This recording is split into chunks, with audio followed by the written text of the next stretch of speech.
Where did the theory of evolution actually come from? Most people immediately think of Charles Darwin, but the story begins more than 2,000 years earlier.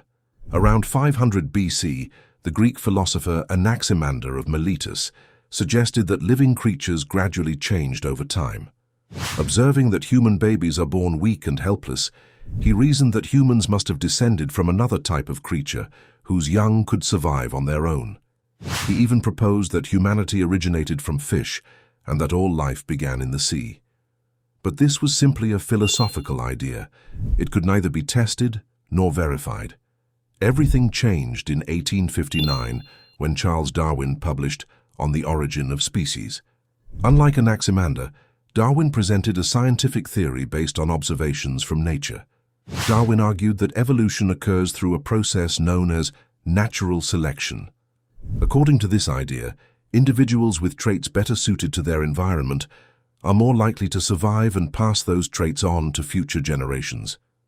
Over immense periods of time, these gradual changes can produce entirely new species while others disappear. Darwin later extended this idea even further. In The Descent of Man, published in 1871, he argued that human beings and modern apes share a common primate ancestor. But how does Islam view the theory of evolution? Contrary to what many people assume, the answer is far more nuanced than a simple yes or no. Many Muslim scholars do not reject the entire theory outright. Instead, they carefully distinguish between what is supported by evidence, what agrees with Islamic teachings, and what contradicts the Qur'an. Abdur-Raheem Green, an international lecturer and researcher, explains this distinction. I personally believe that the theory of evolution is a very powerful idea, and it's powerful because it's simple and it does seem to explain some phenomena that we see and that can be observed in the world in which we live and in the fossil record and so on and so forth. Now, many Muslims today would still argue that the theory of evolution is not conclusive.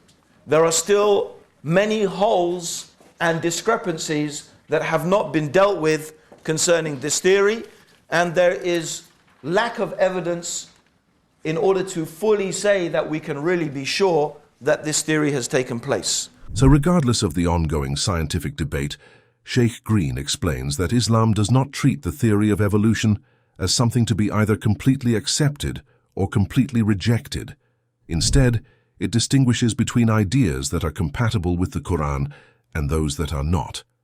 One example is the concept of development through successive stages, a principle that the Qur'an itself emphasizes.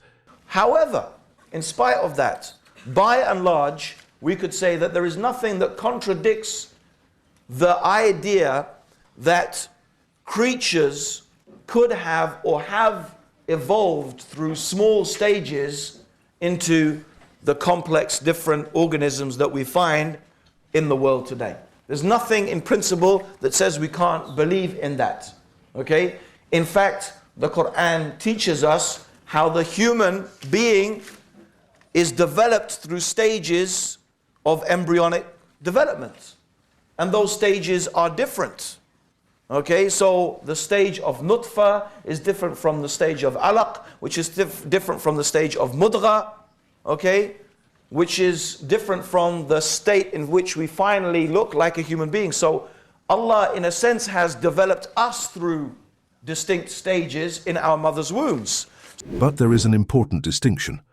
While Islam may accept certain concepts associated with gradual development, there are fundamental claims of modern evolutionary theory that it categorically rejects. Abdur-Raheem Green now explains exactly where Islam draws that line and why these beliefs are central to the Islamic understanding of creation. However, I make a proviso. There are two things that we will say we cannot agree with. As Muslims, we can't believe that these processes are completely devoid from and separate from the power and the guidance of God. So if evolution has taken place, it's because God is the evolver. God is the one who is evolving the creation. In other words, we can't accept the premise that these are purely natural processes that don't have anything to do with the power of Allah subhanahu wa ta'ala and the knowledge of the Creator.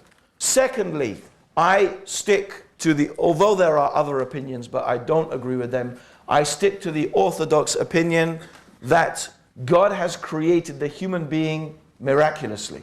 Distinct from whatever processes were going on in the world at that time, God introduced Adam into the order of the world in a miraculous way. So do we believe that human beings descended along with monkeys from a common primate? No, I don't believe that. Islam can accept that, and I stick with the orthodox position. In the end, the debate is not simply about science. For Muslims, it is about where scientific theories end and divine revelation begins. Understanding that distinction is key to understanding Islam's position on evolution. Thank you for watching. As-salamu alaykum.